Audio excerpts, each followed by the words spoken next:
NRC করতে দেব না, কারো অধিকার কাটতে দেব না, কাউকে বঞ্চনা করতে দেব না, কাউকে লাঞ্ছনা করতে দেব না। এর জন্য যদি আমার জীবনও যায়, আমি জীবন দিতে তৈরি। বাংলার মানুষের অধিকার আমি কিছুতেই কাটতে দেব না। আমি সব রাজ্যকে বলবো, আপনারাও একে একে তৈরি হন। মায়ের অধিকার গেলে বাচ্চাগুলো থাকবে কোত্থেকে? কার কাছে থাকবে? কত শিশু অসহায় হয়ে যাবে, কত মানুষ অসহায় হয়ে যাবে।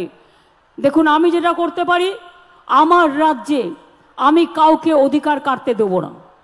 অন্য রাজ্যেও তারা তাদের দায়িত্ব নেবে। সারা ভারতবর্ষে যদি কোনোদিন সুযোগ আসে, আমরা কিছুতেই এ আইন করতে দেব না। আর এনআরসি হাম নেই শুনেঙ্গে, হাম নেই করনে দেঙ্গে। এটা কি খ্রিস্টানদের তাড়ানোর খেলা, মুসলিমদের তাড়ানোর খেলা, নমশূদ্রদের তাড়ানোর খেলা, বাঙালিদের তাড়ানোর খেলা?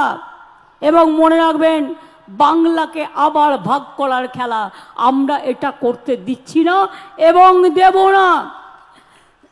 স্টেট বলুন, নাগরিকত্বের আতঙ্ক নয়, আমরা সবাই নাগরিক, এটা আমাদের পরিচয়। আমরা সবাই নাগরিক কিনা?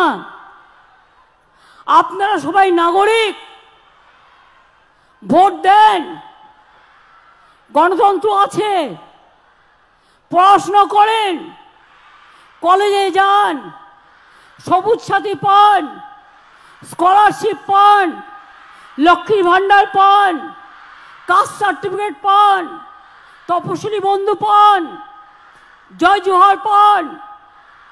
মনে রাখবেন, এরপর যদি আপনাকে অনুপ্রবেশকারী বলা হয়, আর তারপরে যদি কাউকে কাউকে করেও দেওয়া হয়, তর্কের স্বার্থে ধরে নিলাম, আপনার স্ট্যাটাসটা কি থাকবে? আবার নতুন করে কাস্ট সার্টিফিকেট করতে হবে। হতেও পারে, নাও হতে পারে।